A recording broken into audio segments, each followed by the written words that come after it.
হুজুর আপনি এত এলেম শিখছেন কেমনি একটু বলেন তো। ইমাম শাবি জবাব দিলেন, 3 কারণে আল্লাহ আমার এই বিদ্যা দান করছে। কয় কারণ? 1 নাম্বার বিনাফিল ইতিমাদ, আমি আমার এলেমের উপর কখনো ভরসা করি নাই, মানে আমি যথেষ্ট শিখে ফেলেছি এই ভরসা করি নাই, আমার আরো লাগবে, আরো লাগবে, আমার জ্ঞান হয় না, আরো লাগবে, আরো লাগবে। শিখছেন না? জি আলহামদুলিল্লাহ শিখছি। আরো লাগবে? হ্যাঁ আরো লাগবে। শিখছেন? জি আলহামদুলিল্লাহ। হয় নাই? না আরো লাগবে। মরণ পর্যন্ত কোরআন সুন্নাহর আগ্রহ থাকতে হবে, মরণ পর্যন্ত আমার কোরআন সুন্নাহর জ্ঞান। কারণ কোরআন সুন্নাহর জ্ঞান পৃথিবীর মানুষ যদি সারা জীবন চর্চা করে এই জ্ঞান কখনো ফুরাবে না, এটা শুধু বাড়তেই থাকবে। তো বলতেছে 1 নাম্বার বিনাফিল ইতিমাদ, আমি এলেমের উপর ভরসা করি নাই যে আমার হয়ে গেছে, যথেষ্ট হয়ে গেছে, না আমার আরো লাগবে। 2 ওয়াসাইরি ফিল বিলাদ, আমি দুনিয়াতে প্রচুর সফর করছি, আল্লাহ সফরের কারণে আমাকে এলেম দিয়েছে। 3 ওয়াসবরিন কাসবরিল হিমার, ছাত্র ভাইরা দেখেন কি কয়, গাধার মতো ধৈর্য ধরছে। কিসের মতো? গাধা যেমন ধৈর্য ধরছে এমন ধৈর্য ধরছে। এই হলো 5 নাম্বার, যথেষ্ট শিখে ফেলেছি দোকান আপনার। 6 উস্তাদের কাছ থেকে এলেম নেওয়া, এটা জরুরি বিষয়। রাসূলুল্লাহ সাল্লাল্লাহু আলাইহি সাল্লাম বলেছেন, খুজুল ইলমা ক্বাবলা আইয়াযহাবা, এলেম চলে যাওয়ার আগে এলেম গ্রহণ করো। সাহাবীরা বললেন, কাইফা ইয়াযহাবুল ইলমু ওয়া ফিনা কিতাবুল্লাহ, হুজুর আমাদের কাছে আল্লাহর কোরআন আছে, এলেম কিভাবে চলে যাবে? নবীজি বললেন, এই তো কথা বুঝো নাই। আওয়ালাম তাকুনিত তাওরাত ওয়াল ইনজিল ফি বানি ইসরাঈল ফালাম ইউগনি আনহুম শাইআ, বনি ইসরাঈলের কাছে তাওরাত ছিল, ইনজিল ছিল, কই এলেম তো তাদের কোনো কাজে আসে নাই, তাওরাত ইনজিলও তাদের কাজে আসলো না, তারা পথভ্রষ্ট হয়ে গেল। শোনো, এলেম উঠে যাওয়ার আগে এলেম গ্রহণ করার অর্থ হলো ইন্না যাহাবাল ইলমি আইয়াযহাবা হামালাতুহু, এলেম উঠে যাওয়ার অর্থ হলো এলেমের ধারক বাহকগণ চলে যাবে, এলেমের অধিকারী উস্তাদরা চলে যাবে, তারা চলে যাওয়া, এলেম চলে যাওয়া। তারা দুনিয়াতে থাকতে এলেম গ্রহণ করো। হাফিজি হুজুর চলে গেছে, আল্লাহর কসম এলেমের একটা সমুদ্র চলে গেছে। শাইখুল হাদিস রহমতুল্লাহ চলে গেছে, আল্লাহর কসম এলেমের মহাসমুদ্র চলে গেছে।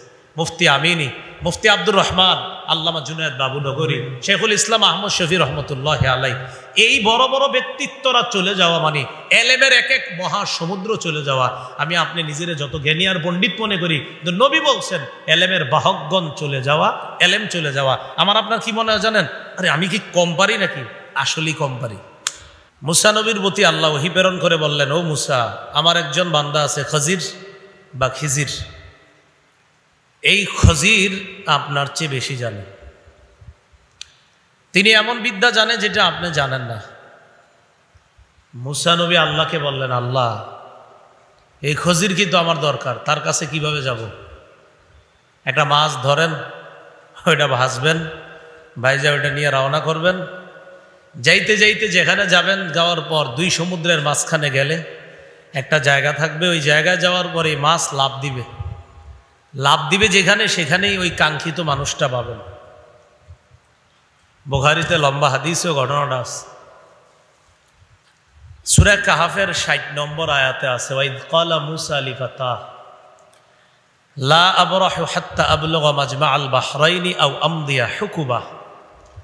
মূসা নবী তার খাদেম ইউশা ইবনে নুনকে বললেন, এই ইউশা পরে নবী হইছে, ইউশা ইবনে নুনকে বললেন, তৈরি হও, সফরে বের হব। আমি চলতে থাকবো, চলতে থাকবো, চলতে থাকবো, যতক্ষণ না 2 সমুদ্রের মিলনস্থল না পাবো ততক্ষণ চলতে থাকবো। প্রয়োজনে যুগের পর যুগ কাটিয়ে দিব, এরপরে আমার চলা শেষ হবে না, খজিরকে আমার পেতেই হবে। এটা হলো আগ্রহ। বলেন এটা কি? এটা সফর, এলেমের জন্য উনি সফর করতেছে। সফর কি? সফর নিয়ত করছে কি? যুগের পর যুগ কাটায় দিব আমি, একজন নবী। তাহলে সফর করা এলেমের জন্য, বিভিন্ন জায়গা থেকে যে আমরা আসছি, এই সফর করে আসাটা, এটা নবীদের একটা সুন্নত আমরা আদায় করছি। কাদের সুন্নত? নবীদের। বিভিন্ন জায়গায় আপনারা যারা ওয়াজ মাহফিল শুনতে যান, নিয়ত করে ফেলবেন, একজন নবী যুগের পর যুগ কাটাই দিতে চায় বিদ্যা অর্জনের জন্য। আমি 1-2 কিলো দূরে যাব মাহফিল শোনার জন্য, হ্যাঁ, ওয়াজ শোনার জন্য। নিয়ত করা যে একজন নবী সফর করতে পারে, চাও যুগের পর যুগ কাটায় দেওয়ার নিয়ত করে এলেম অর্জনের জন্য। আমি কোরআন সুন্নাহর 2টা কথার জন্য একটু দূরে যাব, এটা আমি যাব না কেন? যেতে হবে আমার। এই ইবনে মাজার 223 নম্বর হাদিসে আছে, কাসির ইবনে কায়েস দামেস্কের মসজিদে বসা, নবীর সাহাবী আবু দারদা রাদিয়াল্লাহু তাআলা আনহুর পাশে বসা। এক ব্যক্তি মদিনা থেকে আসছে, তো যিনি মদিনা থেকে আসছে তিনি আয়েশা নবীর সাহাবী আবু দারদাকে বলে, আতাইতুকা মিনাল মাদিনা, ও আবু দারদা আমি আপনার কাছে আসছি মদিনা থেকে, মদিনাতি রাসূলিল্লাহ সাল্লাল্লাহু আলাইহি সাল্লাম, আল্লাহ রসুলের যে মদিনা ওই মদিনা থেকে আসছে। কয় কেন? কয় লিহাদিসিন বালাগানি আন্নাকা তুহাদ্দিসুহু, শুধুমাত্র একটা হাদিস জানার জন্য আমার কাছে এই সংবাদ আসছে যে আমি একটা হাদিস জানি, এই হাদিসটা নাকি আপনি নবীর কাছ থেকে বর্ণনা করেন। হাদিসটা আমিও জানি, কিন্তু আমি শুধু যাচাই করার জন্য আসছি। আমি শুনছি আপনি নাকি এই হাদিসটা বর্ণনা করেছেন, এটা কতটুকু সত্য কথা এটা জানার জন্য আসছি। গুগল করে দেখবেন মদিনা থেকে দামেস্কের দূরত্ব প্রায় 1267 কিলোমিটার। কত? কয়টা হাদিস জানার জন্য? হাদিস জানে, শুধু যাচাইয়ের জন্য যে এটা আপনি বর্ণনা করছেন একটু জানতে। সাহাবী অবাক হয়ে বলে, তুমি এই কারণে আসছো? কহা আমা যা আবিকা তিজারা, কোনো ব্যবসার কারণে আসো নাই? কয় না। ওয়ালা যা আবিকা গায়রুহু, অন্য কোনো কারণে আসো নাই? কয় না। একটা হাদিস জানতে? হ্যাঁ, শুধু একটা হাদিস যাচাই করতে, এটা নাকি আপনি নবীর থেকে বর্ণনা করেছেন, বাস এতটুকু জানার জন্য আমি সুদূর মদিনা থেকে দামেস্কে আপনার কাছে আসছি। আমরা পুরা বাংলাদেশের এক পাশ থেকে আরেক পাশে এত দূর হবে না? হ্যাঁ, আমরা তো কত কাছ থেকে আসছি, তাও আমরা কত কাছ থেকে এসে অনেক কিছু জানি, আর তিনি শুধুমাত্র একটা বিষয় জানতে আসছে। তাহলে কি শিখলাম? এলেমের জন্য এক জায়গা থেকে আরেক জায়গায় যাওয়া, এটা সাহাবীদের সুন্নাহ, নবীদের সুন্নাহ। সহিহ বুখারীর 105 নম্বর হাদিস, ওই হাদিসের মধ্যে এলেম সম্পর্কে লম্বা আলোচনা। 71 নম্বর হাদিসে এলেম সম্পর্কে লম্বা আলোচনা। এই হাদিসে আসছে, মাইয়ুরিদিল্লাহু বিহি খায়রা ইউফাক্কিহু ফিদ্দীন, আল্লাহ যার কল্যাণ চায় তাকে আল্লাহ দ্বীনের জ্ঞান দান করেন, দ্বীনের বুঝ দান করেন, যার আল্লাহ কল্যাণ চায়। ছাত্র ভাইয়েরা এখানে যারা আছি বা আপনারা যারা সবাই আছেন, সর্বসাধারণ ছাত্ররা এলেম অর্জনের আগে 4টা কথা মাথায় রাখা। সাধারণ যারা আছি আমরা, আমাদেরও মনে রাখতে হবে সারা জীবন যত ইবাদত করবো, ইবাদতের আগে 4টা কথা মাথায় রাখা। 1 নাম্বার নিয়ত শুদ্ধ করা, 2 নাম্বার ইখলাসের সাথে এলেম অর্জন করা, 3 নাম্বার আল্লাহর কাছ থেকে পাওয়ার আশা এলেম অর্জন করা, 4 নাম্বার মানুষকে না দেখানোর জন্য এলেম অর্জন করা। আর সবাই আমরা মনে রাখতে পারি ইবাদতের আগে 4টা কথা রাখতে হবে মাথায়। নিয়ত শুদ্ধ করে ইবাদত করা, ইখলাসের সাথে ইবাদত করা, আল্লাহর কাছ থেকে পাওয়ার আশা ইবাদত করা, মানুষকে না দেখানোর জন্য ইবাদত করা। তো ছাত্র যারা আছে আমরা এই নিয়ত করা, বিশুদ্ধ নিয়ত যে আমি এখানে এলেম শিখতে আসছি, নিয়ত শুদ্ধ। সহিহ বুখারীর শুরু হাদিস, ইন্নামাল আমালু বিন্নিয়াত, আমলের প্রতিদান নির্ভর করে নিয়তের সাথে। এখন মনে রাখতে হবে নিয়ত আবার 4 প্রকার। নিয়ত কয় প্রকার? প্রথমে 4 কথা, নিয়ত শুদ্ধ, ইখলাসের সাথে এলেম অর্জন, আল্লাহর কাছ থেকে পাওয়ার আশা, মানুষকে না দেখানোর জন্য এলেম অর্জন। প্রথম হলো বিশুদ্ধ নিয়ত। এই নিয়ত আবার 4 প্রকার। 1 নাম্বার আল্লাহরে খুশি করার নিয়ত, আল্লাহকে খুশি করার নিয়ত। নাসাইর বর্ণনা 3140 নম্বর হাদিস। নবীরে প্রশ্ন করা হলো, আরাইতা রাজুলান গাজা ইয়ালতামিসুল আজরা ওয়াজ যিকরা মা লাহু ইয়া রাসূলুল্লাহ, হুজুর এক ব্যক্তি জিহাদ করেছে, তার নিয়ত হলো 2টা, সওয়াব কামাই করা, মানুষের বাহবা কামাই করা। ফামা লাহু ইয়া রাসূলুল্লাহ, হুজুর তার কি সওয়াব হবে? আল্লাহরে খুশি করার জন্য জিহাদ করছে, আবার মানুষ তাকে বীর পালোয়ান মুজাহিদ বলবে, এই কারণে জিহাদ করছে, সে কি পাবে? নবী বলেন লা শাই আলাহু, কিছুই পাবে না। আদাহা সালাসা মাররাত, প্রশ্নটা 3 বার নবীর উদ্দেশ্যে ছুড়ে দেওয়া হলো। 3 বার নবী বললেন লা শাই আলা, লা শাই আলা, লা শাই আলা, সে কিছুই পাবে না, সে কিছুই পাবে না, সে কিছুই পাবে না।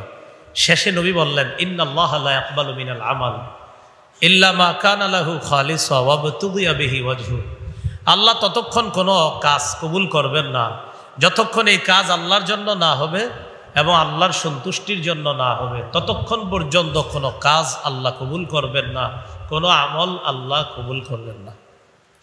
তাহলে 1 নাম্বার নিয়ত, কারে খুশি করা? আল্লাহ। নিয়ত জানি কয় প্রকার?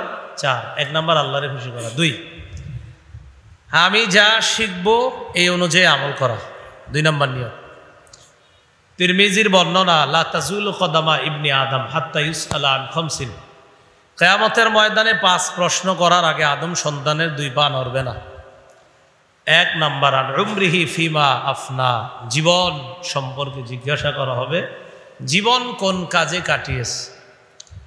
2 নাম্বার আন শাবাবিহি ফিমা আবলা, যৌবন সম্পর্কে জিজ্ঞাসা করা হবে, যৌবন কোথায় বিনাশ করেছে। 3 নাম্বার ওয়ান মালিহি মিন আইনা ইকতাসাবা, সম্পদ সম্পর্কে, সম্পদ কোথা থেকে কামাই করেছে। 4 নাম্বার ওয়াফিমা আনফাক, সম্পদ কোথায় ব্যয় করছে। 3 কোত্থেকে কামাই, 4 কোথায় ব্যয়। 5 ওয়া বিমাদা আমিলা ফিমা আলিমা, সে যা জেনেছে জানা অনুযায়ী আমল করছে কিনা।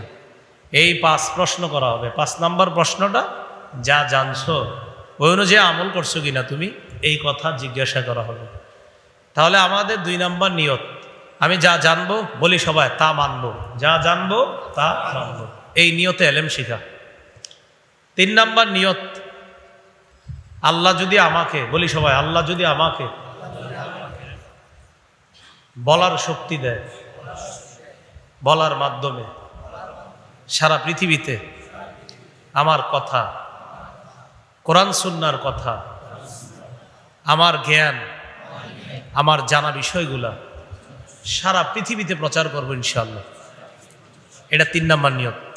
আমি যা জানবো এটা সারা দুনিয়ার মানুষকে জানানোর চেষ্টা করব। সহিহ বুখারীর 105 নম্বর হাদিসে আছে, নবী বলেন, আলা ফাল্লিবাল্লিগিশ শাহিদুল গায়বা, সাহাবীরা তোমরা যারা যারা আমার কথা শুনছো, আমার এই কথাগুলা যারা শোনে নাই তাদের কাছে পৌঁছায় দিবে। তোমরা যারা উপস্থিত আছো আমার কথাগুলা, যারা অনুপস্থিত পৃথিবীর প্রান্তে প্রান্তে, তাদের কাছে তোমরা এই কথাগুলা পৌঁছায় দিবে। 4 নাম্বার বলি, যদি আল্লাহ আমাকে লেখার শক্তি দান করে, লেখার মাধ্যমে আমার জ্ঞান আমি দুনিয়াব্যাপী প্রচার করবো ইনশাআল্লাহ। তাহলে 3 নাম্বার হলো বলে, 4 নাম্বার লেখায়। আবু দাউদ শরীফের বর্ণনা 4700 নম্বর হাদিস, নবী বলেন, ইন্না আউওয়ালা মা খালাকাল্লাহুল কলম, আল্লাহ সর্বপ্রথম সৃষ্টি করেছেন কলম।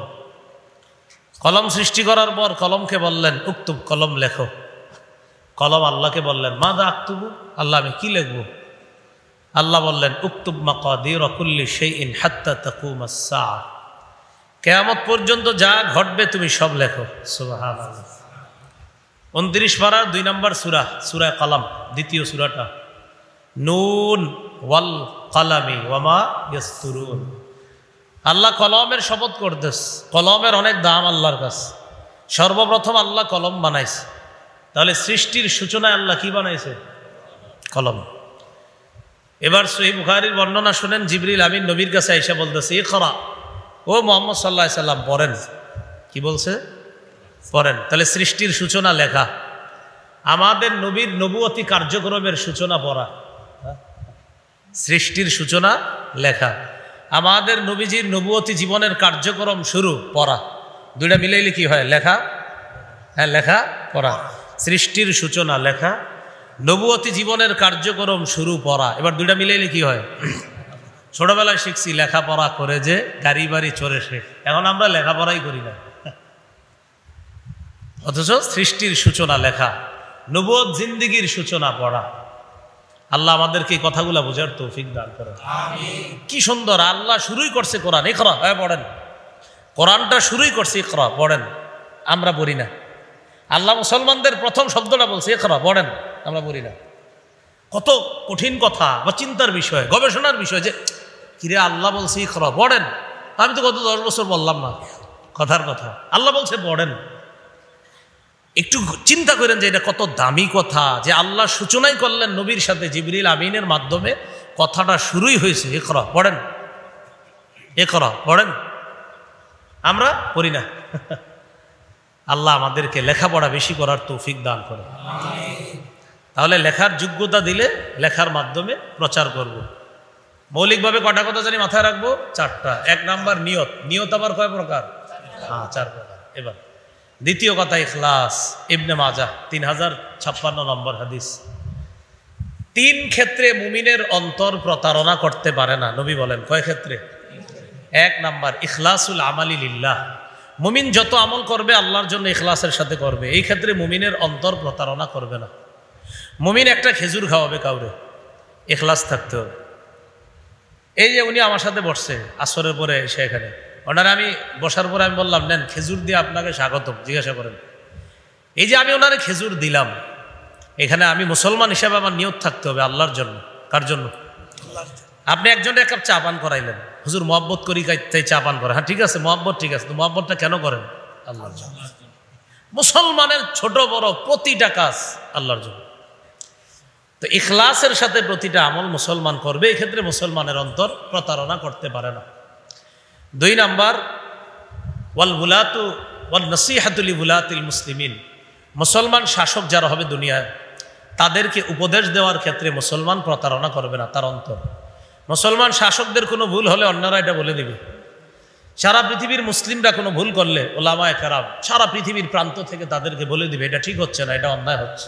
এই ক্ষেত্রে মুসলমানের কলব প্রতারণা করতে পারে না। 3 নাম্বার লুজুমু জামাআতিহিম। হক যেই জামাতটা থাকবে পৃথিবীতে, এই দলের সাথে লেগে থাকতে হবে। যারা আল্লাহর কাজ করবে, রসুলের কাজ করবে, তাদের সাথে যে কোনোভাবে সম্পর্ক রাখতে হবে, মহব্বত রাখতে হবে। এই জন্য আমরা যারা মাদ্রাসায় পড়ি, যারা পড়াই, যারা পড়ি না কিন্তু মহব্বত রাখি, সম্পর্ক রাখি, এই সবাইকে কিন্তু আল্লাহ হক জামাতের অন্তর্ভুক্ত করে নেবেন ইনশাআল্লাহ। আল্লাহ আমাদের সকলকে কথাগুলো বোঝার তৌফিক দান করেন। তাহলে 2 নাম্বার ইখলাসের সাথে সব আমল। 3 আল্লাহর কাছ থেকে পাওয়ার আশা। হাদিসে আসছে, নবী বলেন মান সালাকা তরিকা ইয়ালতামিসু ফীহি ইলমা। যে ব্যক্তি ইলম অর্জন করার জন্য পথ অবলম্বন করে, সাখালাল্লাহু লাহু বিহি তরিকান ইলাল জান্নাহ, আল্লাহ তার জান্নাতে যাওয়ার রাস্তা সহজ করে দেন। তাহলে আমরা ছাত্র ভাইরা এখানে যারা আছি, আমার নিয়ত আমি এখানে বিদ্যা অর্জন করতে আসছি আমার জান্নাতের রাস্তা সহজ করার জন্য।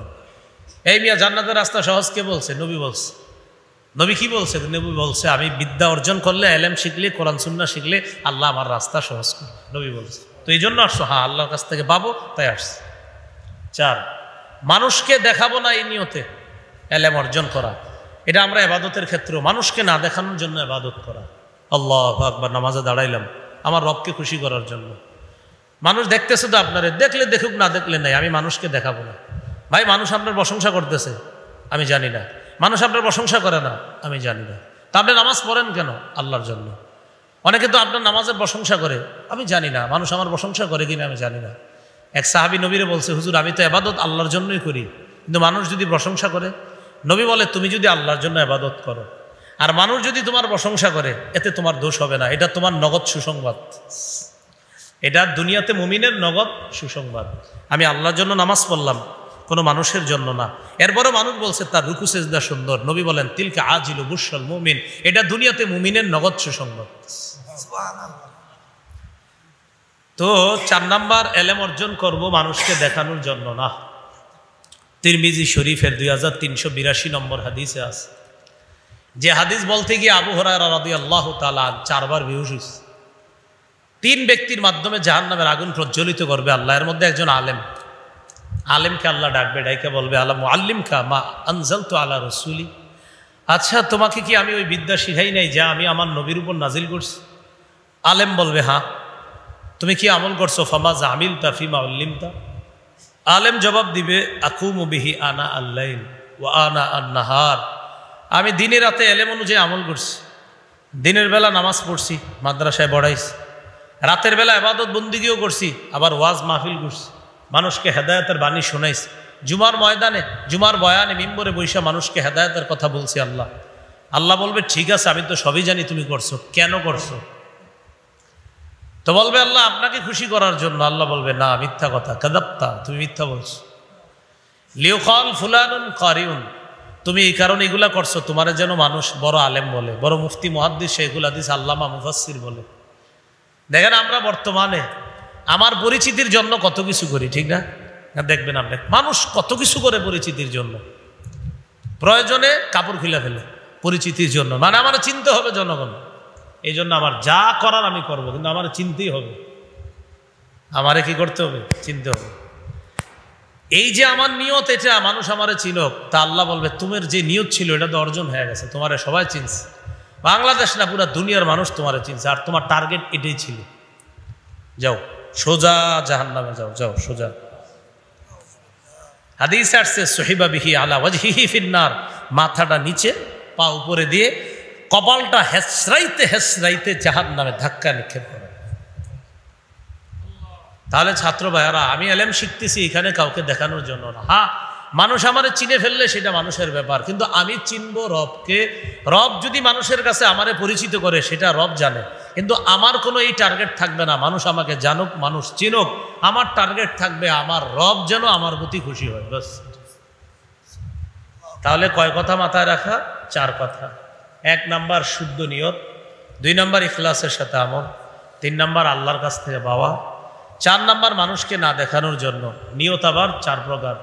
1 নাম্বার আল্লাহরে খুশি করার নিয়ত, 2 নাম্বার এলেম অনুযায়ী আমল করার নিয়ত, 3 নাম্বার আমার যদি আল্লাহ তৌফিক দান করে আমি দুনিয়াব্যাপী প্রচার করব, 4 লেখার শক্তি দিলে লেখার মাধ্যমে দুনিয়াব্যাপী আমার কথাগুলো আমি প্রচার করব ইনশাআল্লাহ। ছাত্র ভাই যারা আছে এখানে, আমরা এখন যে কথাগুলো বলবো একদম পুরা মাথাটা ঠান্ডা করে মুখস্থ করার মতো করে ফেলবেন। এলেম অর্জনের শর্ত 7টা শর্ত বলি, প্রথমে সংক্ষেপে বলি, মনে রাখবেন। 1 নাম্বার শর্ত আগ্রহ, 2 নাম্বার শর্ত বিনয়, 3 নাম্বার শর্ত ধৈর্য, 4 নাম্বার শর্ত এলেম চর্চা, 5 নাম্বার শর্ত যথেষ্ট শিখে ফেলেছি এই ধোকায় না পড়া। আমি যথেষ্ট শিখে ফেলেছি এই ধোকায় না পড়া। 6 নাম্বার শর্ত উস্তাদদের কাছ থেকে এলেম নেওয়া। 7 নাম্বার একাগ্রতা। এই 7টা আমি আবার বলছি। 1 নাম্বার আগ্রহ, 2 নাম্বার বিনয়, 3 নাম্বার ধৈর্য, 4 নাম্বার চর্চা, 5 নাম্বার যথেষ্ট শিখে ফেলেছি এই ধোকায় না পড়া। তাহলে কিন্তু শিখা যাবে না, কারণ আপনি তো শিখেই ফেলছেন যথেষ্ট, এই জন্য আপনার দরকার নেই। কিন্তু আপনি যখন ধোকায় পড়বেন তো বিপদ আছে। 5 নাম্বার উস্তাদের কাছ থেকে এলেম শিখতে হবে, 6 নাম্বার।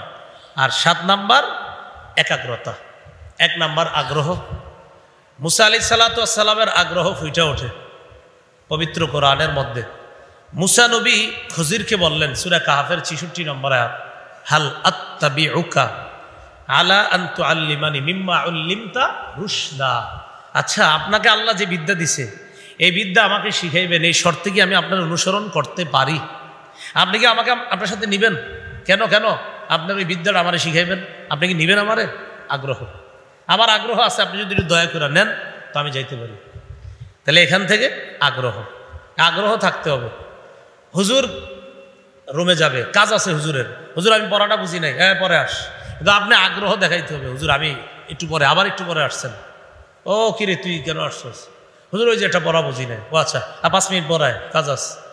আপনি হাল ছেড়ে দেওয়া যাবে না, 5 মিনিট পরে আবার যাবেন। আগ্রহ। তখন উস্তাদ দেখবে না ওর প্রচণ্ড আগ্রহ আছে, তখন উস্তাদ দেখবেন আজকে আপনারে 2-1 বার বলছে পরে আস, পরের দিন আপনারা ডাইকে বলবে এই পড়াটা বুঝো, এইভাবে বলবে। এই হলো আগ্রহ। 2 নাম্বার বিনয়।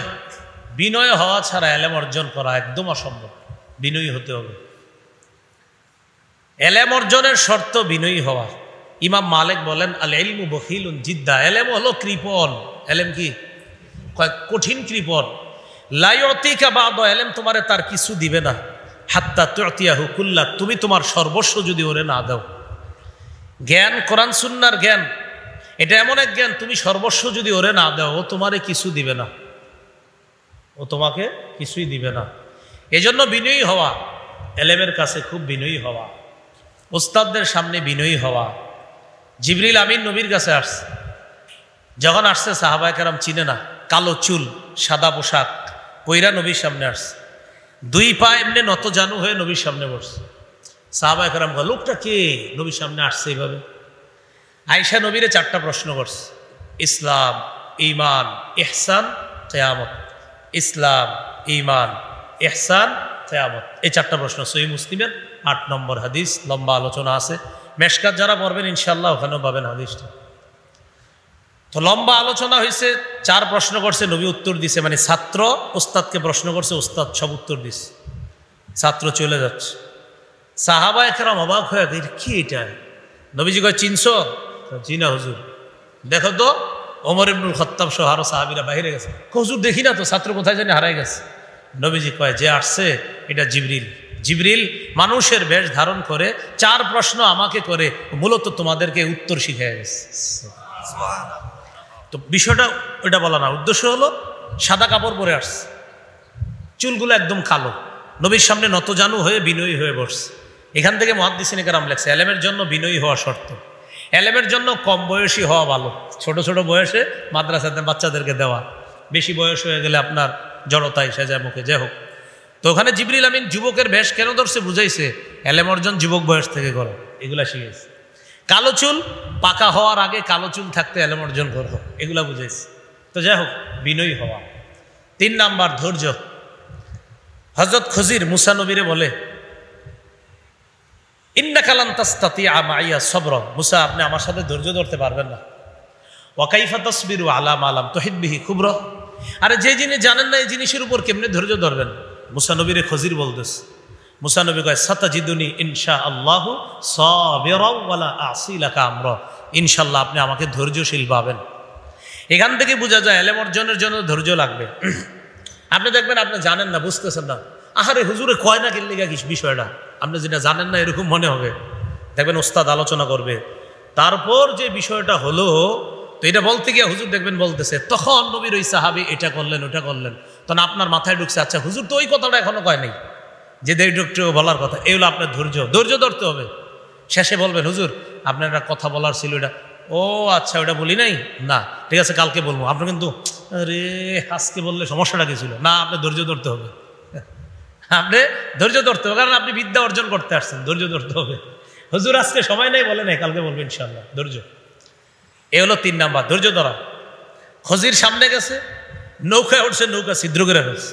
মুসা নবী এটা কোনো কাম করলেন আপনি? আমি না বলছি ধৈর্য ধরতে পারবেন না? আরে নৌকা ছিদ্র করছেন, হ্যাঁ এই তো এই বিদ্যা আমার আছে আপনার নাই। এখন আমার কাছ থেকে এটা জানতে হইলে আপনি ধৈর্য ধরতে হবে, যে নৌকা কেন ছিদ্র করলাম। তো মুসা নবীর তো পেরেশান, যে কেন ছিদ্র করলো, ধৈর্য। ওনারে বলে না, কয় সামনে চলেন, কয় ধৈর্য না ধরলে আমার সাথে যেতে পারবেন না। কয় ঠিক আছে, আর সমস্যা হবে না, ধৈর্য ধরবো। একটু সামনে গেছে, পিচ্ছি একটা ধৈর্য মেরে ফেলছে। মুসা নবী এটা কোনো কাম করলেন আপনি? আপনি ধৈর্য ধরতে হবে। তো এই হলো আপনার ধৈর্য লাগবে এলেমের জন্য। এটা হলো কয় নম্বর শর্ত? 3 নম্বর।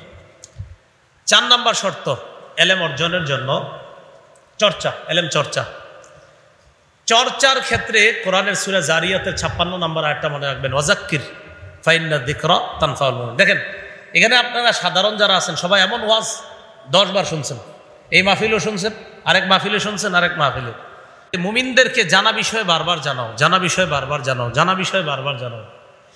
জানা বিষয়ে বারবার জানাইলে কি লাভ? এতে মুমিনের ফায়দা হয়।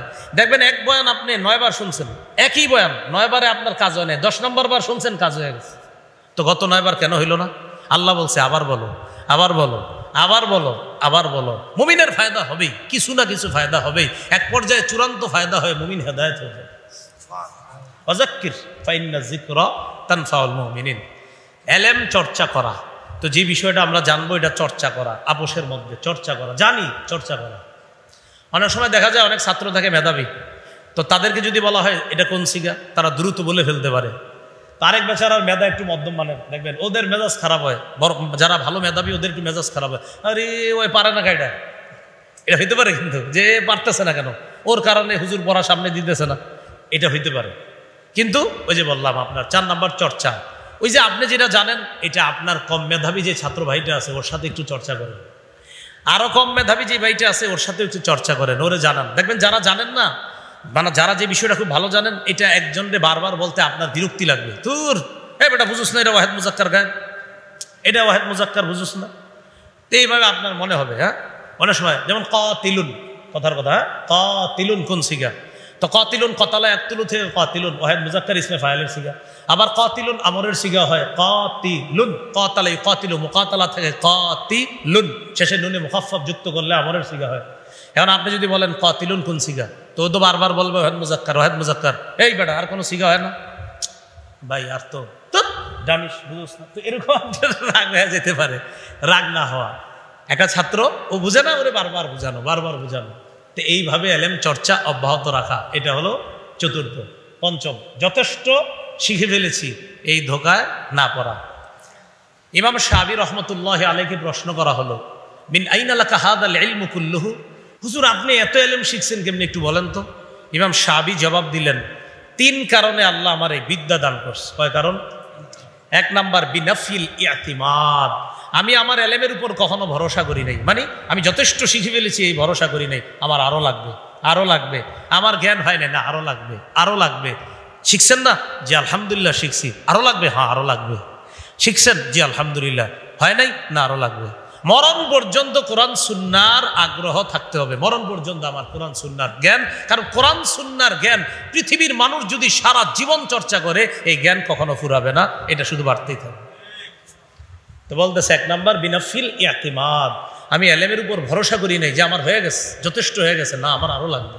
2 ওয়াসাইরি ফিল বিলাদ, আমি দুনিয়াতে প্রচুর সফর করছি, আল্লাহ সফরের কারণে আমাকে এলেম দিয়েছে। 3 ওয়াসবরিন কাসবরিল হিমার, ছাত্র ভাইরা দেখেন কি কয়, গাধার মতো ধৈর্য ধরছি। কিসের মতো? গাধা যেমন ধৈর্য ধরছে এমন ধৈর্য ধরছে। এই হলো 5 নাম্বার, যথেষ্ট শিখে ফেলেছি, দোকান আপনার। 6 উস্তাদের কাছ থেকে এলেম নেওয়া, এটা জরুরি বিষয়। রাসূলুল্লাহ সাল্লাল্লাহু আলাইহি সাল্লাম বলেছেন, খুজুল ইলমা ক্বাবলা আইয়াযহাবা, এলেম চলে যাওয়ার আগে এলেম গ্রহণ করো। সাহাবীরা বললেন, কাইফা ইয়াযহাবুল ইলমু ওয়া ফিনা কিতাবুল্লাহ, হুজুর আমাদের কাছে আল্লাহর কোরআন আছে, এলেম কিভাবে চলে যাবে? নবীজি বললেন, এই তো কথা বুঝো নাই। আওয়ালাম তাকুনিত তাওরাত ওয়াল ইনজিল ফি বানি ইসরাঈল ফালাম ইউগনি আনহুম শাইআ, বনি ইসরাঈলের কাছে তাওরাত ছিল, ইনজিল ছিল, কই এলেম তো তাদের কোনো কাজে আসে নাই, তাওরাত ইনজিলও তাদের কাজে আসলো না, তারা পথভ্রষ্ট হয়ে গেল। শোনো, এলেম উঠে যাওয়ার আগে এলেম গ্রহণ করার অর্থ হলো ইন্না যাহাবাল ইলমি আইয়াযহাবা হামালাতুহু, এলেম উঠে যাওয়ার অর্থ হলো এলেমের ধারক বাহকগণ চলে যাবে, এলেমের অধিকারী উস্তাদরা চলে যাবে, তারা চলে যাওয়া, এলেম চলে যাওয়া। তারা দুনিয়াতে থাকতে এলেম গ্রহণ করো। হাফিজি হুজুর চলে গেছে, আল্লাহর কসম এলেমের একটা সমুদ্র চলে গেছে। শাইখুল হাদিস রহমতুল্লাহ চলে গেছে, আল্লাহর কসম এলেমের মহাসমুদ্র চলে গেছে। মুফতি আমিনী, মুফতি আব্দুর রহমান, আল্লামা জুনায়েদ বাবু নগরী, শেখুল ইসলাম আহমদ শফি রহমতুল্লাহ আলাই, এই বড় বড় ব্যক্তিত্বরা চলে যাওয়া মানে এলেমের এক এক মহাসমুদ্র চলে যাওয়া। আমি আপনি নিজের যত জ্ঞানী আর পণ্ডিত মনে করি, কিন্তু নবী বলছেন এলেমের বাহকগণ চলে যাওয়া, এলেম চলে যাওয়া। আমার আপনার কি মনে হয় জানেন? আরে আমি কি কম পারি নাকি? আসলেই কম পারি, কারণ নবী বলছে আলেমরা চলে যাওয়া, এলেম চলে যাওয়া। কিন্তু আমি আপনি এমন এক যুগে আছি যখন মনে করতেছি আমি তো আখতান তলোয়ার খিস না, আমিও পারি। কথার কথা, হ্যাঁ, যে দরবা ইদ্রিবু দরবান ফাহুয়া দরিবুন, দরিবা ইদ্রিবু দরবান ফাহুয়া মাদরুবুন, আমিও পারি। এটা হুজুররাও পারতেন, কিন্তু হুজুররা যে আরো কিছু পারতেন এটা আপনার জানা নাই, আমার আপনার জানা নাই। উস্তাদ চলে যাবে, এলেম চলে যাবে, উস্তাদ চলে যাবে, এলেম। শেখুল হাদিস রহমতুল্লাহকে আমি বুখারী পড়াইতে একদম ছোট বয়সে দেখছি, আমি তখন অনেক ছোট। মুক্তাঙ্গনে হুজুর যখন কওমি সনদের স্বীকৃতি নিবে, তখন আমি একদম ছোট্ট, মাদায়ে নেসাবে পড়ি, গালেবান প্রথম বর্ষে পড়ি আমি, উত্তরা। তো হুজুর তখন আপনার ইয়াতে মুক্তাঙ্গনে গেছিলাম, একটু মনে পড়ে ছোটবেলায়। ওখানে হুজুর, হ্যাঁ জি, আপনারা হয়তো অনেক বড় ছিলেন। তো ছোটবেলায় গেছি, গিয়ে দিয়ে হুজুর বুখারী দর্শ দিতেছে। তো দর্শের মধ্যে হুজুরে আপনার নাহুর আলোচনা করে, সরফের আলোচনা করে, বুখারীর কিতাবে বালাগাত, ফাসাহাত, মানতেক, পুরা দুনিয়াটা নিয়ে আসে বুখারীর সবক। আমি হেফজখানায় হাফেজ হয়েছি যে বছর লালমাটিয়া মাদ্রাসায় 2001 সালে। শেখুল হাদিস আল্লামা আজিজুল হক রহমতুল্লাহ আলাই আর আপনার মুফতি আমিনুল ইসলাম রহমতুল্লাহ আলাই, মুফতি আমিনুল ইসলাম রহমতুল্লাহ আলাই, হ্যাঁ আমিনুল ইসলাম, আর খতিব ওবায়দুল হক রহমতুল্লাহ, আলহামদুলিল্লাহ এই 3 হাস্তির থেকে আমি পাগড়ি নিছি হেফজখানা। হ্যাঁ, একদম 3 জন ছিল, আমার পুরা মনে আছে। খতিব ওবায়দুল হক সাহেব রহমতুল্লাহ আলাই ছিলেন, মুফতি মাওলানা আমিনুল ইসলাম সাহেব রহমতুল্লাহ, রেডিওতে আপনার বাইতুল লালবাগ শাহী মসজিদের খতিব সাহেব, যিনি রেডিওতে যিনি অনুষ্ঠান করতেন রমজানে সাহারির সময়। হ্যাঁ হ্যাঁ, তো এই হুজুর ছিলেন, আর ছিলেন আমাদের শেখুল হাদিস রহমতুল্লাহ আলাই। এই 3 জনের কাছ থেকে পাগড়ি নিছি। লালবাগ শাহী মসজিদ, বিবির মসজিদে অনুষ্ঠান হয়েছিল, মনে আছে। হুজুর ওই দিন বুখারী অনুষ্ঠানে যে বুখারীর দর দিস, তা আমি তো ছোট মানুষ, অত কিছু বুঝি না, একটু বুঝছি। উনি ওনার সবকের মধ্যে দেখেন কোরআন থেকে উনি আলোচনা, মানে হাদিস পড়ার পর এখানে কোরআনের আয়াত আনলেন, আরো অনেকগুলা হাদিস আনলেন, সরফের কথা বলছে, একটু মনে আছে। মিজান কিতাব থেকে হুজুর আলোচনা করছে, কিন্তু আমি তো বুঝি না মিজান কি তখন। আপনার আরবি ব্যাকরণ শাস্ত্র নিয়ে আলোচনা করছে, মান্তেক, ফাসাহাত, বালাগাত যা আছে সব নিয়ে আলোচনা করছে। কিন্তু তখন বড় হয়ে যখন পড়াশোনা করছে তখন বুঝে আসছে হুজুর তো এগুলো আলোচনা করছে। দেখেন বুখারীর অনুষ্ঠান সবকের মধ্যে হুজুর পুরা দুনিয়ার এলেম আইনে উপস্থিত করতে। তো আমার আপনার মনে হয় কি জানেন যে আমি বালাগাতের একটা পারি, আমি অনেক কিছু পারি। নবী কয় না, এলেমের বাহকগণ উঠে যাওয়ার আগে এলেম গ্রহণ করো। এলেম বাহক কারা? আলেমরা। তারা উঠে যাওয়ার আগে এলেম গ্রহণ করো। 7 নাম্বার ইনহিমা। আচ্ছা, 7 নাম্বার ইনহিমা, একাগ্রতা, এটা লাগবে। এবার খুব সংক্ষেপে শোনেন। বাহ্যিক 3টি উপকরণ, বলেন কয়টি উপকরণ? 3টি। বাহ্যিক কয়টি উপকরণ? 3টি। 1 নাম্বার, সবাই একটু আমার সাথে বলি, বলেন মুতালা, সবকে উপস্থিতি, তাকরার। তাহলে মোতালা আর ক্লাসে নিয়মিত উপস্থিতি, আর একটা হলো তাকরার। মোতালা 2 প্রকার, উস্তাদদের মোতালা, ছাত্র মোতালা।